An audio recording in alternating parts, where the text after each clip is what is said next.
let's talk about Mamish Inyane de Yoma that's found in our Parsha. You know, we're dealing with Yishmael, and the root of Yishmael is found in Parshat Lech Lecha. So to look at the root will give us a deeper understanding of what we're dealing with. And we're going to focus in on one question tonight. Well, let's take a look at the context. Source number one, Sarah Imenu has no children. She has an Egyptian maidservant whose name was Hagar. Sarah said to Abraham, marries her. She gets pregnant. Then the esteem is lowered Hagar treats her with disdain. Sarah Imenu isn't happy. She says to Abraham, hello, and Abraham Imenu says, do whatever you want. So in the bracket, your maidservant's in your hand, do it as you see fit. And Sarah dealt harshly with her, so she fled from her. And then she comes to the desert, and an angel of Hashem found her, and he says, what are you doing here? And she said, I'm running away from Sarah, my mistress. Next angel comes and says, return to your Sarah, your mistress, and submit to her domination. Another angel comes, I will greatly increase your offspring, and they will be counted for abundance. And a third angel comes, behold, you will conceive and give birth to a son, and you shall name him Yishmael. For Hashem has heard your prayer, and he shall be a wild ass of a man, a para Adam, his hand against everyone, and everyone's hand against him. And you rule over the nations, very nice. And then the result of that is that she thanks Hashem for listening to her tefillah, which isn't clear what her tefillah really is, and she calls the place Be'er L'chai Roi. That's the end of the story. So I want to ask one question here, and with that question, we'll be able to have a deeper understanding of what's going on here. And that is, Mega Joseph asked this question. Sarah Imenu is told in source 4 that Hagar is told that she is going to have a child who's going to be a para Adam. And what's her reaction? Great. Hashem, you see my affliction of those who are being afflicted. Wonderful news. Now, if most people were be told, your child is going to be, Dennis the Menace looks like, minor compared to this. Your child is going to be a para Adam, and you don't want to change it. And your reaction is, thank you, Hashem, for listening to my tefillah. That's the reaction to a para Adam. So the question that we have here is, what was the response of Hagar to this child? And why did Hagar respond in this way? And in order to answer that question, we really have to ask another question, and that is, well, what is para Adam? We are told that he will be a para Adam, his hand against everyone and everyone's hands against him. And as Rashi notes in source number 5, what does it mean, a para Adam? One who loves deserts, to hunt animals. Yado bakol, this means he will be a bandit. Hakol sonimoto, all will hate him and attack him. It doesn't look so pretty, this picture that is painted here. Nevertheless, we need to understand what para Adam means. And based on what para Adam means, we have an understanding of why Hagar responded the way she did. So, my friends, let's take a look at a number of understandings of what is para Adam, what is Hagar's response. And that's why I struggled with this title, Hagar's Hope and Hopelessness, depending on what level you take a look. So let's begin with the classic understanding of what Yishmael is about. The old Moshe quotes this idea in source number 6, and he says the following. He says, in the Hebrew language, you first have the Shem Ha'etzem before the Shem HaToar. In English, you have the noun and then the adjective. So you have a Talmid Chacham. First you have the noun, the Talmid, and then you're describing him. He's a Chacham, right? That's the way you would have a person's an Adam Gadol, a great person. We don't say Gadol Adam. We say an Adam Gadol. The person is Gadol. He's big. Therefore, if that was going to be consistent here, it should say Adam Pera, a man who is wild. That would be the consistent, but it doesn't say that. It says Pera Adam. In the bracket in 6, She'ikaro, says Rabbi Yehuda Leib Diskin, She'ikaro yeh Pera. Whatever's first is the essence. He is going to be wild. The Adam is secondary to his perness, which means that it's not that he's just going to be a wild person. No, he is going to be wildness at its height. That is his essence. Now, listen to this, because this is where we could just stop right here. The Chafetz Chaim says the following, the end of 6. Hinei Torah Kedosha Omeret al Yishmael, source 7, Vuhu yeh Pera Adam. The Chumash tells us that he is going to be a Pera Adam, and Halo HaTorah Yadua Ki Torah Hi Nitzchit, and Torah is something that is eternal. V'im Omer al Yishmael Vuhu yeh Pera Adam, if it's going to tell us he's going to be a Pera Adam, Harei Mashmuto Shishmael Yishaer Lenetzach Pera Adam. It's not that just the Yishmael in the times of, Hagar's child is going to be wild. No. V'hu yihiyeh, he will be. That is his essence. He will always be a Pera Adam. V'afilu, says the Chafetz Chaim, Yitatzvu kol amei hatarbut shebaolam. You can take the entire civilized society. V'yirtzu lechanech et Yishmael v'lasoto ben tarbut, and you'll try to make him civilized. You will not succeed at all. Ki lo ben tarbuthu, he is not civilizable. Okay, that wasn't English, but I don't really care. That was my poetic license. And this is where you can have a person, Yishmael could be a doctor, a professor, and they're still a Pera Adam. Their essence is this wildness. I mean, you see, this is an Chiddush for us because we live in Eretz Yisrael, Baruch Hashem. You see the way the Arabs live, even those who aren't Bedouins, who live in tents, they're still living in pretty primitive type of existence. Their whole essence is pretty primitive. That's their who they are. And notes the Chafetz Chaim, and man, is this prophetic, based on our lives in the dot in 7, says the Chafetz Chaim. The Chafetz Chaim died 90 years ago. The Chafetz Chaim sighed and he said, Oy, mi yodea ma pera adam alula so la'am Yisrael ba'achris hayamim. Whoa, who can even imagine what this pera adam is going to do to us in the future time? Wow. And that's why the Pirkei de Rabbi Eliezer in source number 8 points out that the name Yishmael is fascinating. If it meant that Hashem listened to her prayer, it should be in the past. Shama'el, Hashem heard. Yishmael means Hashem will hear. Says the Pirkei de Rabbi Eliezer, what does Yishmael mean? V'lamani krashmo Yishmael in the bracket in H. Atida Kadosh Baruch Hu lishmoa b'kol nakasa'a mima shatitim b'nei Yisrael lasot. Yishmael v'ya'anem. It's about the future. Hashem isn't that he listened to Hagar. Yishmael, Hashem will listen to us. He'll listen to the Jewish people's cry when Yishmael torments us in the future. My friends, we could just call it a night here, right here and now. We have gotten to the essence of what Yishmael is about. Pera Adam, the essence is about being a parrot. The essence is about being wild. Adam is secondary. Yishmael, Hashem will hear the challenge and the pain that we experience in our lives.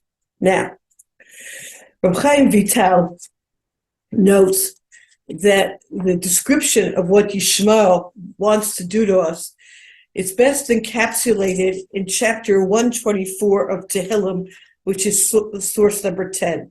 A song of ascent by David. Had not Hashem been with us, let Israel declare it now. Had not Hashem been with us, when men rose up against us, then they would have swallowed us alive. When their anger was kindled against us, then the waters would have inundated us. The current would have surged against our souls. They would have surged across our souls, the treacherous waters. So he explains, I'm doing it outside in source 9. There are arba galios. There are 4 different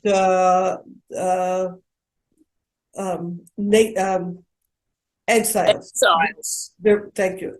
There is a 5th, which is Yishmael. And Yishmael's essence is about not just creating challenges for us and giving us a hard time, which was the Crusades and the Spanish Inquisition. And again, in those cases, had we converted, we would have been okay. Yishmael's whole raison d'etre in life is to swallow us up completely. That's the imagery. If Hashem was not with us, we would be swallowed up to such an extent, similar to the dream of Paro, where in the dream of Paro, you didn't even know, in the bracket in 9, you didn't even know that the sheaves were eaten. That's what Yishmael wants to do to us. They want to destroy us so completely that there's nothing left of Klal Yisrael. How does this kapitel end, going back to source 10? Our help is through the name of Hashem, maker of heaven and earth. Source number 11, Harei Lanu. We see clearly from Reb Chaim Vital, focusing on this kapitel. She'ein lanu shum eitzah acheret, in the asterisk, we have no other choice. Levatel gzeirotehem haraot shel Yishmael ba'achris hayamim el ayidei shebotchim b'Hashem lo shienu miratam. Our only recourse is hope. Mibli lekavot l'shum koach acher klal v'klal. V'im kein anachnu lo neda ma naseh ve'ein lanu tikva acheret. Zulati sheniftach b'choko gadol yiparach shienu miyadam. My friends, this is really the challenge. You know, we're sitting here looking at the news, waiting, when is there going to be a ground invasion, right? We expected a ground invasion already on Sunday. It's Thursday night. There's been no ground invasion. And we're like wondering, what is, what's going on here? My friends, we all know every single soldier is kadosh. Every single soldier we need 100%. But right now, the battlefield is not going on the Gaza Strip. There's no ground invasion as we speak, but there is a battle going on right now, and each and every one of us are the holy soldiers. Where is that battle going on? Up in heaven. Are we worthy of being saved or not? Where are we? The Ribono Shel Olam has given us an extra week to pull our troops and our forces together to make ourselves worthy of being saved. And there's no end to what the Ribono Shel Olam can do. You know, a glimpse of that was the incident that happened a week ago with the Arabs blowing themselves up in the hospital when they're trying to send a missile and 500 of them die. So, my friends, that could happen to the entire Gaza. Like, there's nothing that's stopping the Ribono Shel Olam to have this war end in a way where those who need to get their due judgment happen to them without losing one soldier of ours. And the responsibility is on us. Our soul escaped like a bird from the hunter's snare. The snare broke and we escape. Our help is through the name of Hashem, master of heaven and earth. And we can't lose that focus, that this is a spiritual battle. and that the major part of this battle is taking place up in Shamayim, and every one of us has to be there with our tefillos, with our tehillim. Sometimes you get used to certain things, we're just dragging on, and then, life goes back to normal. It can't. This is where the work is at. Let's take this one step further, one step deeper, and we'll get back to Hagar's reaction, which we haven't forgotten is the focus of our discussion today. And that is what the TORAH 13, 14, and 15 brings. We're at the end of this page. Thank you, Hannah. You're doing great. And that is, yes, you're right. You're right. And we don't want to lose one more. You're right. You're 100% right. We don't want to lose one more. Everyone is a world. Everyone is a family. You're right. Everyone. It's beyond painful. TORAH notes the following, and he says that Nebuchadnezzar had a dream, a very famous dream that Daniel brings down. And the different parts of this, in his dream, he sees this monster, and in this dream, he has the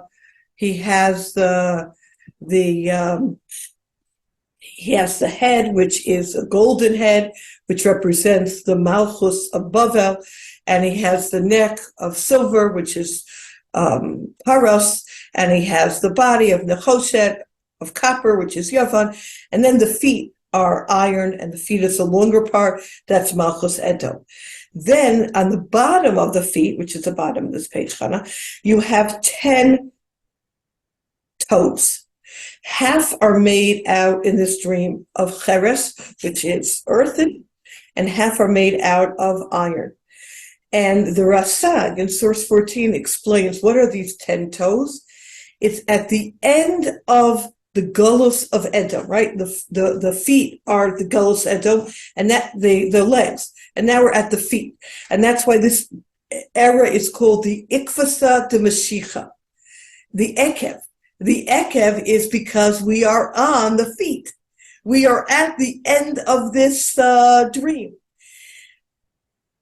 Half the feet, 5 toes, represent Bavel, Edom, and half the toes represent Cheres, which is the earthenware, which we'll talk about soon, why, represents Yishmael. We are now dealing with a combination which is far more dangerous than just Edom and alone. That's it. Very good. We're going to get to that on the next page. Bingo. And that is the marriage of Yishmael. Esav married the daughter of Yishmael. And it's interesting, when he marries her, in the end of 17, the next pasuk says, Vayetze Yaakov. Yaakov leaves. It is such a powerful combination that Yaakov says, I have to get out here. And the TORAH makes a few comments that I want to do outside. Comment number 1 is, he says, is that Edom is a firm believer that we were the chosen people and we're no longer the chosen people. And that's their battleground also in the spiritual world. Yishmael is very fascinating. Hagar fed to her son Yishmael that Yitzchak really isn't the son of Abraham. He's the son of Avimelech in Gerar. And therefore, we're also not the chosen people. If you look at the Quran, you will see that the Akedah isn't Yitzchak Avinu, it's Yishmael. Yishmael is the chosen child. And so we're battling the whole idea of that the Jewish people don't have any reason to be around. We were and we're no longer, or we never even were. It's the battle which tries to undermine the whole existence of the Jewish people. The Gra is very beautiful in 18. Again, we'll do this outside, and then we'll get back to our original question. The Gra speaks about this Kapitel Tehillim that we've all been saying now during this time, chapter 20. And at the end of chapter 20, we say, Eila barechev ve'eila basusim, those who are going with chariots and those who are going with horses. But we are going with the calling out in the name of Hashem. So the way the Gra understands it, and it's a very beautiful understanding, is that Eila is made up of 2 words. Aleph, Lamed Hey. Aleph is Aluf, the general. Each one of them, Edom and Yishmael, it's as if there's a concept of 70 nations, each have half. So Aleph Lamed Hey, there's an Aluf, there's the head of Edom, who has 35 nations, and those are characterized as Eila Barecha. Those are characterized by the chariots, which is technology, which is, moving forward in development of the country, of the world. Eila Basusim, Aleph, Aluf, 35, belong to Yishmael, and Yishmael is referred to as a horse, which is, again, the barbaric aspect, the base aspect. Eila Barecha, Eila Basusim, they're coming at us both in the Rechav and the Susim. And my friends, we see this today. We have the Arabs who are trying to attack us, and again, in the most primitive way. You ever seen those bombs that they make? They take a tin can and they put an explosive in it. Everything about them is primitive. Not that I want them to be more sophisticated, don't get me wrong. No, I want them obliterated, as long as we're on the same page. Eila Barecha Eila Basusim. America, Western civilization, comes to us with pressure of what the world thinks. We are attacked from both sides. You can't do this because it's not morally right. We're so concerned about world opinion. Eila Barecha Eila Basusim, our hands oftentimes are tied. What is our only recourse? And we have to remind ourselves, and we've been hearing this over and over again, my friends, but we have to integrate this. There's only one recourse. Yes, we have to have political means. Yes, we have to have military means with and conjunction with what is primary. And that's why all of these tzitzis that are abounding is such a bracha, because what the tzitzis is about these soldiers who've never worn a tzitzis in their life are realizing, you know what? We need the Ribono Shalom as our protection. Somebody sent me this week a story, which perhaps you've also sent. So it will just be a repeat story, a beautiful tzitzis story of Rav Zaid, who is a famous speaker in the Israeli world. He always has fascinating stories. So a girl calls him up, a young woman, and says she wants to give 6,000 shekels worth of, how much her savings is, to buy tzitzis for the army. So he says, you shouldn't really give all of your money. It's not such a smart idea. So he takes part of her money and he raises the other part. So because she wanted 6,000 shekels worth of tzitzis, and he buys that amount of tzitzis. So far, so good. So he says to her, okay, I got those tzitzis. So she says, great, now bring them to the south and give them out. He says, what? I got them. I'll send them down. No, I want you to deliver them. Me? Yeah. Okay, so he goes down to the south, and he gets to a certain point, and the army stops him and says, you can't go any further. He said, there are 3 terrorists who are out on the loose. We caught 2 of them, and one of them is around, and someone who's not an army personnel, we're not letting on beyond this point. He says, you have to understand, I have tzitzis, blah, blah, blah, the whole spiel. So they give him a top army guy in his Jeep, with army in front of him and army behind him. And it's interesting, the way the story goes is that this very high army official says, when push comes to shove and we have to, look at what happened and how does it happen, he said the answer ultimately is going to be Me'et Hashem Haytazov. It's Ribono Shalom who was in charge of all of this. Okay. So they come down to the army base, and Rav Zaid starts giving out tzitzis. Beautiful. So he sees a soldier a bit away, and he's about to go to him to give him a pair of tzitzis, and the soldier goes like this. So he stops. But he still wants to give him tzitzis. So he takes it, the tzitzis, rolls it up in a ball, and he throws it. Well, it was a little bit windy down there, and it went onto a bush.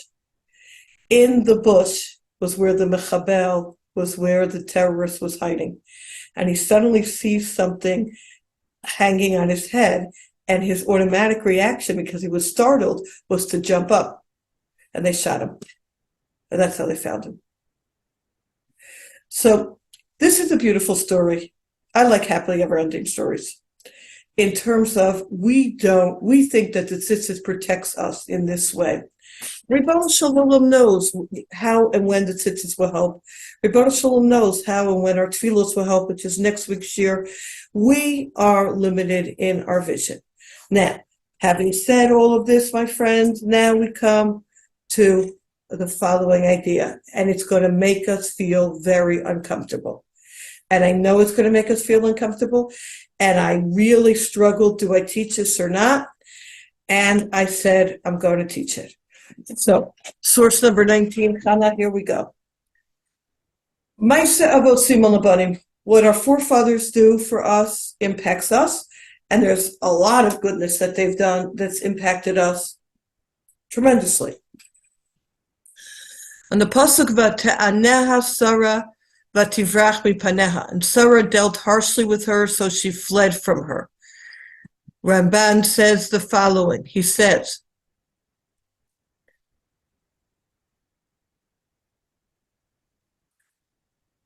was Sarah justified in her treatment of Hagar?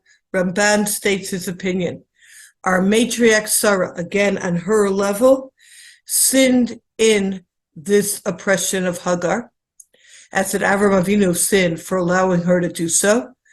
God therefore heard her prayer and gave her a son who would be a wild ass of a man to oppress the descendants of Avram and Sarah with all sorts of oppression, measure for measure. Now, obviously, if we don't deserve it, it will not happen. It goes hand in hand. Ultimately, Hagar is told, Shuvi al gvertech v'tani tachad yadeha, because ultimately, this is an illusion that Hagar would never gain freedom from her, and ki b'nei sarim shalu b'zara la'olam, ultimately, we are going to be victorious. On this, the Meged Yosef says the following, our original question. How do we understand Hagar's response? She's told that her child is going to be a para Adam. She is happy. There is nothing that makes her happier than to get even with Avraham Avinu and Sarah Imenu. When she hears this, continuing in 20, she says, you are the Kel L'chai Ro'i, you are the one who has heard my prayer, because this is what I want more than anything else, is to be able to take revenge. Wow, amazing. And he says the following, the Meged Yosef, Rav Sorotzkin. He says, V'chein anu ro'im kayom, ech shebenot Yishmael sochot et b'neihem l'pigu'ei hit'abdut mitoch simcha b'tzahala. You see mothers who are happy. I can't even say this. I can't even say this statement because it so goes against our grain. How could a mother be happy for a child to do a suicide mission? I can't get the words out. Where does this come from?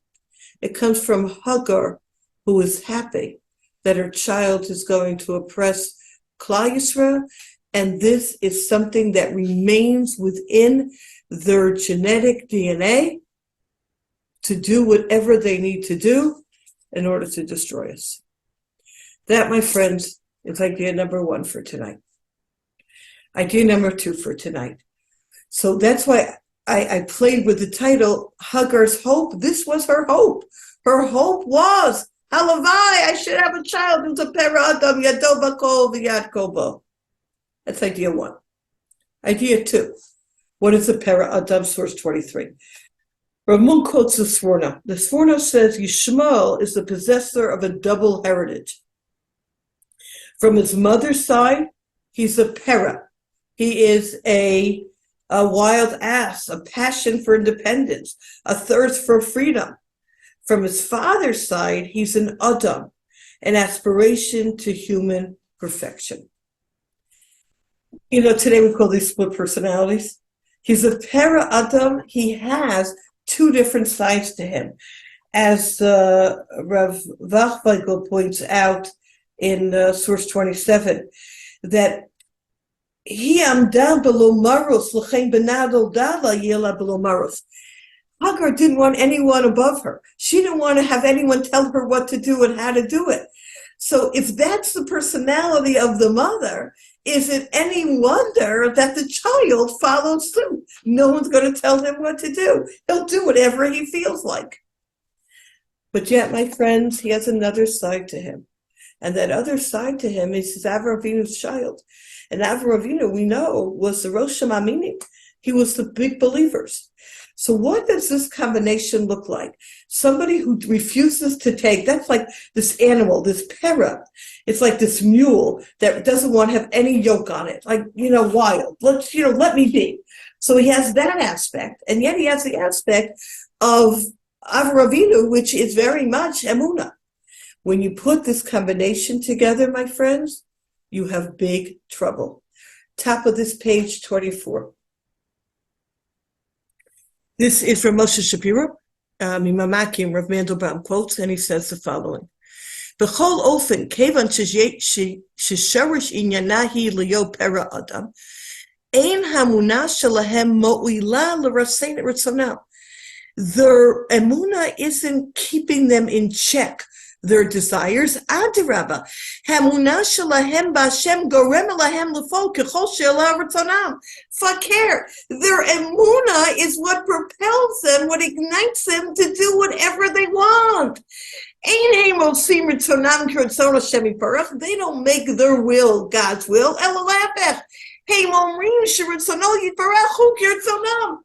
say that whatever they're doing is the will of God. And we know this. Before they go out on these missions, they say, the name of God. And that's the idea. In a metaphorical way, when Avraham Avinu sees in next week's Parsha, these Arabs, again, this is imagery, and he says, wash the dust off of your feet. And Rashi says, get rid of your avodah zarah. Well, my friends, since when have you seen people worship dust? They've worshipped trees and stones and many different things, stars, moon, but when do they worship dust? And the answer is, when you live a life that wherever you go, you say, this is God's will. So the dust of my feet is that imagery of I create this reality. And that's what Yishmael is about. This combination is a dangerous combination. Because if a person's able to say, well, God told me that I have to restrict myself and hold back, Micha, I get it.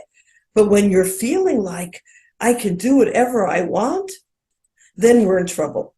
And there's another aspect of having the name of Hashem, the emunah. And that is, we know, and this is 25, we'll do outside, Yishmael and Yisrael are the only two nations that have the name of Hashem in their name. They have that emunah built inside of them. They also have a bris milah, albeit not a full bris milah as Klal Yisrael, and they really believe that Eretz Yisrael belongs to them. And Chazal tell us, as long as we are not holding where we should be holding, then they get a hold on the land. As soon as we are able to come back to this level of belief, then we will be able to get back Eretz Yisrael. So to a certain extent now, let's move down to the bottom of this page. The asterisks here, stop, good. Perfect, the asterisks. She'im Yisrael lo yitchatzku me'atzmam be'emunah. If we ourselves aren't going to strengthen ourselves in emunah, yitztarech kuchabrichu la'orer otam lachzor l'malotam. Hashem wants to give us Eretz Yisrael, but He wants us to give it deserving, that we are really holding by emunah. So when we're not holding in that level of closeness to Hashem, it's v'dafka al Yishmael. It's going to be Yishmael's job. Yutala tafkid lachzir atara liyoshna, to bring us back to that place. And that is what Yishmael does by acting out in this way. It is a medium for us. Hashem uses them as a tool for us to get back to that level of emunah that Hashem wants from us. Wow.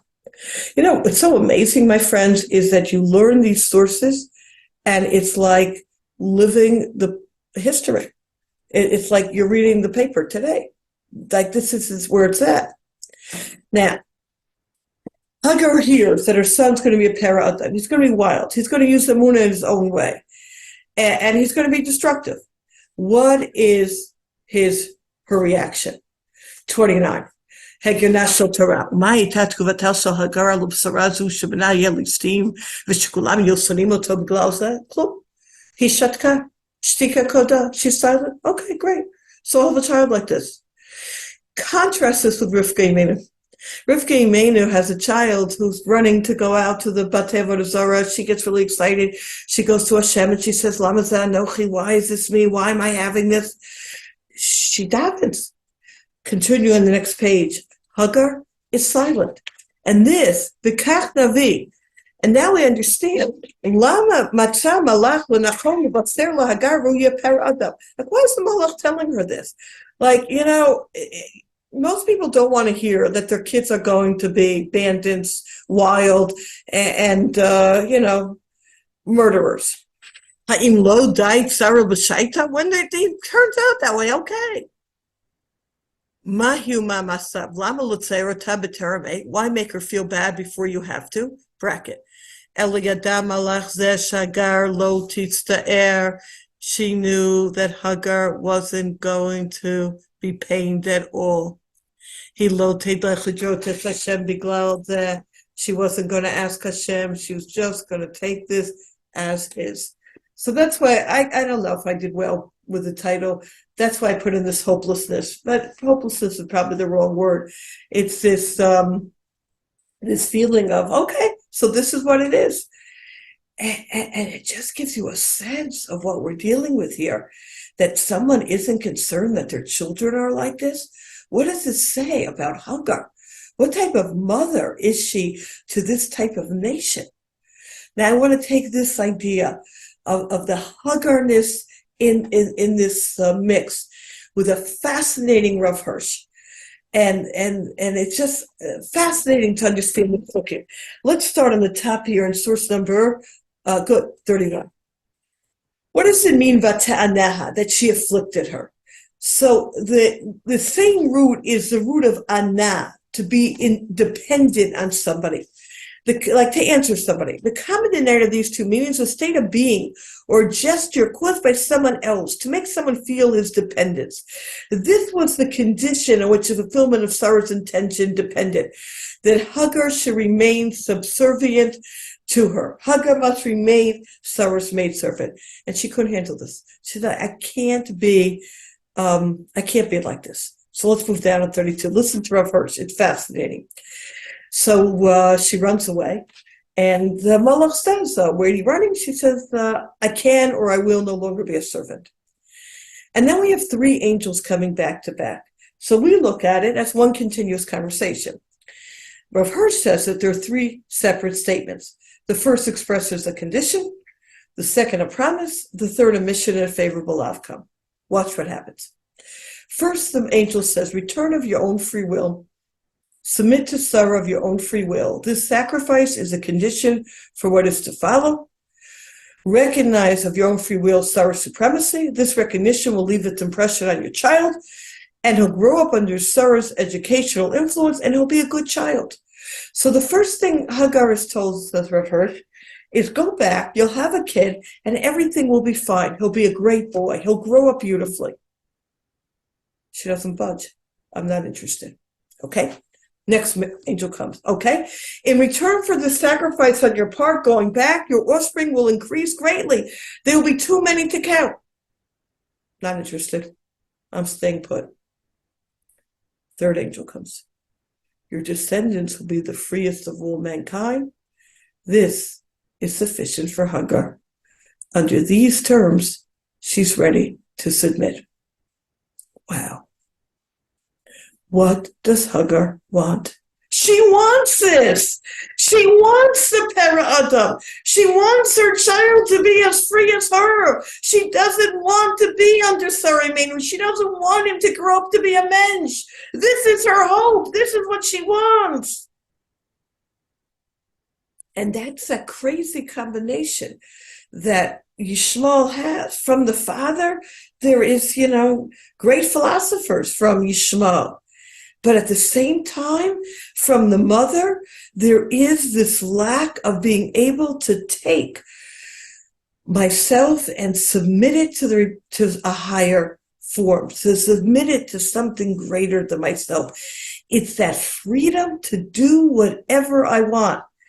My friends, again, you look today, there's the Geneva Conference, there's basic international rules in fighting. We all know that.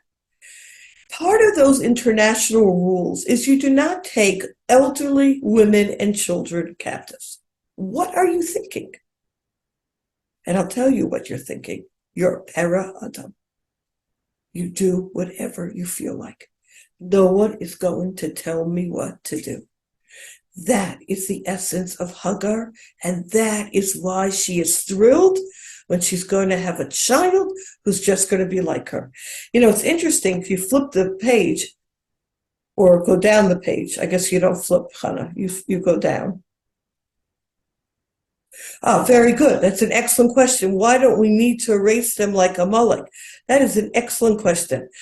And I don't have a good answer for you, but I think part of the answer is that they have the Avraham Avinu in them. Amalek doesn't have that at all. Amalek is rishus to its nth degree. Yishmael, Amalek has no redeeming quality. Yishmael does, and that's the second part of the shir, which I'm not there yet, so don't go offline till I finish, and then you'll get your answer. Okay, because it was a great question, so thanks for asking. Now, let's go down a little bit further. Next parsha, Avraham Avinu sends Hagar and Yishmael away, and there's no water. What does Hagar do? She casts her child. She throws her child under one of the thorn bushes. Hello? That's what you do to your children? You throw them under a thorn bush? What are you thinking? And the answer is that mother, that concern, that love, and that concern for human life is missing in Hagar's repertoire. It will be missing in Yishmael's repertoire, and it's missing in their repertoire today. And that is why they can send out people, and so they get killed. So you'll send out more, and they get killed. The value of human life doesn't exist, which by us, as was mentioned before, 300 soldiers is 300 worlds. Every soldier, it's like we're inconsolable, the difference between the two. Okay, my friends, let's summarize what we've seen till now, and then I want to flip it on its head. And that's the beauty of learning. And then we'll also respond to this question that was asked. Why don't we destroy them like Amalek? So, idea number one, para Adam. You're going to be a para Adam, not an Adam para. Hagar says, amazing. I can't wait to get back at Sarah Imenu and her descendants for all time. She's thrilled. Idea number two, it's that combination of Hagar and Avraham Avinu, and she just takes it as a fait accompli. Okay, so I'll have a child like this. Big deal. It doesn't concern her in any way. Idea number three, this is what she wants. She wants this type of child. This is her hope. I want freedom. I don't want to be told what to do. My friends, if that were the case, then we have Yishmael doomed to be destructive, and then it takes away any Bechira Chavshi. So now let's step back and look at this from a different perspective, and that's why learning has so many levels to it. Do you ever wonder and ask yourself the question, why was Hagar chosen? Like, wasn't there a better candidate to be Avraham Avinu's wife? This is Avraham Avinu. What was Sarah Imenu thinking here? Take Hagar. Like, what's going on here? So there's a beautiful piece, I'm moving down on this page, that is found in source number 39, echoed in 37 and 38. Okay, and it's the following. We know that, let's start with 37. Hagar was a princess. She was the daughter of Pharaoh. And her father exclaimed, "You're doing great. 37. Don't go anywhere. It is better, perfect, that she serve as a servant in this house than be a princess in another's house." Hagar also happened to be the granddaughter of Nimrod, which is very fascinating. Hence, in effect, Hagar was also the seed of Canaan. To understand Hagar, it's imperative to first understand Eliezer, the disciple of Abraham. Eliezer was the son of Nimrod, who had given Eliezer to Abraham as a gift. Eliezer possessed a holy soul, which was entangled in a web of unholiness by the children of Ham. I can't get into that now. Now, Eliezer was not a servant in the conventional sense. He was actually Avram's disciple, who committed himself to his teacher in the fullest sense of the Torah. The Torah refers to Eliezer as domestic Eliezer. Eliezer as domestic. The Gemara interprets this to mean go down. 38. No, up. Good, perfect, amazing. Dolo mashko mitorat rabo lacherim. Eliezer drew and provided for others from his master's teaching. Avram taught to the men, while Sarah taught to the women. Now, let's explain what's going on here. Ready? Watch this. Avram Avinu had what we call a chief disciple, and that chief disciple was Eliezer. What was Eliezer's job? Eliezer's job was to take the Torah from Avram Avinu and to teach it to all the people. Sarah Imenu taught the women. The women also need somebody to go over the teachings of Sarah Imenu and be able to teach it to the women. Who was that person? Hagar. Hagar wasn't somebody who just swept the floor. That's how we learn it in third grade. She was the maidservant. It's like you're a Spanish maid. That's what, we would teach in LA. No, she was a great person. She was a princess. She had royalty in her. And this, I'm doing it outside in 39. The Legacy Chus Rav Sher says the following: that when Avram Avinu took Hagar as a wife, Sarah Imenu then said, gave her respect. You're now the wife. And what did Hagar do with this respect? Hagar said, well, if I'm now the wife, what does it mean that she less than Sarah in her eyes? But to kal gvirta beineha, it meant she said to Sarah, if I'm the wife, I can have now my own Torah. I can now be one who's going to not be the Meturkaman, not to be the one who's going to lefaresh Torah gvirta lifnei amatronot, but rather I'm going to be able to one who's going to teach it myself. And there, Sarah Imenu said, no. I draw the line. You want to be the Meturkaman? You're worthy. But for you to teach Torah, you're not on that level. What was the inui? What was the affliction? She took away her students. She said, you can't be the Rosh Yeshiva. And for her, that was the inui. That was the affliction. So now, my friends, we understand that when Hagar comes running away from Sarah Imenu, why is she worthy to see so many angels? Because she was a spiritual person. She desired spirituality. She yearned for spirituality, but it was limited. And that brings us to the next page. I'm getting my uppers and downs right. Perfect. 41, the Kedushas Levi. The Kedushas Levi just came out in English. Art Scroll just put it out. Hagar ever saw the angel in its own angelic form and consequently was not frightened. The implication here is that experiencing spirituality as something divorced from materiality is not threatening. We can all accept spirituality as long as it's confined to its native realm. What is threatening is the notion that spirituality can combine with materiality and inform it.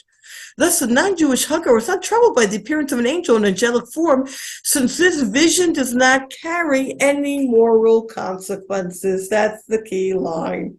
See angels, spiritual, believe in God. You want that to impact my life? You want me to be a mensch? Oh, there I draw the line.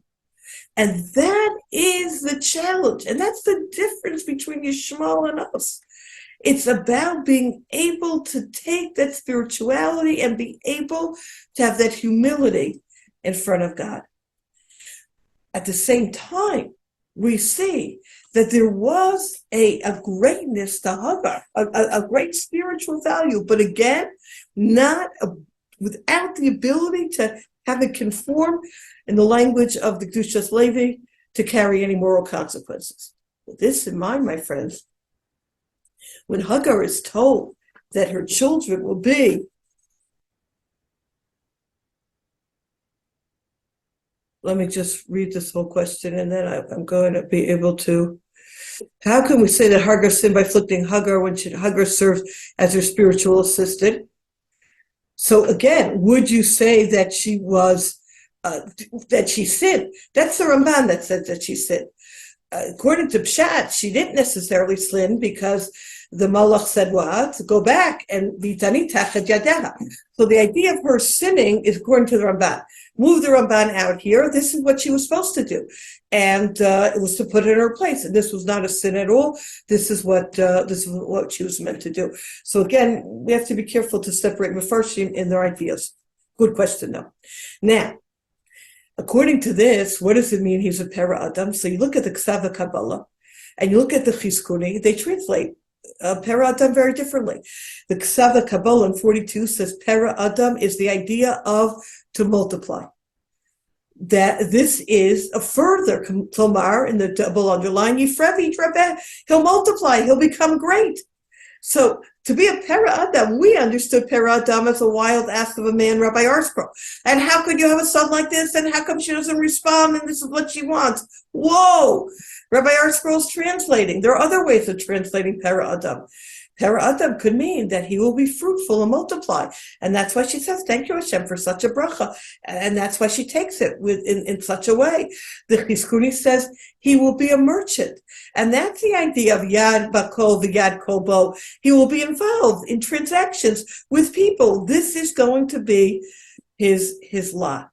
Now, why this is important is twofold. One is why we don't destroy Yishmael, because Yishmael could and has the potential to utilize the positive in their name. They could be multiplied, which they are. They could be merchants. They could be a Para Adam in a different type of way. So the fact that we say a Para Adam is negative is only because we've been translating that way according to Chazal. But there are other ways of translating Para Adam, because there's other ways of understanding Hagar. And there's a beauty in Hagar, and there's a greatness in Hagar. And Yishmael had the ability to take that and become great and utilize it. Final idea for today. We know that Yishmael did not take that path, that Yishmael took the path of Para Adam.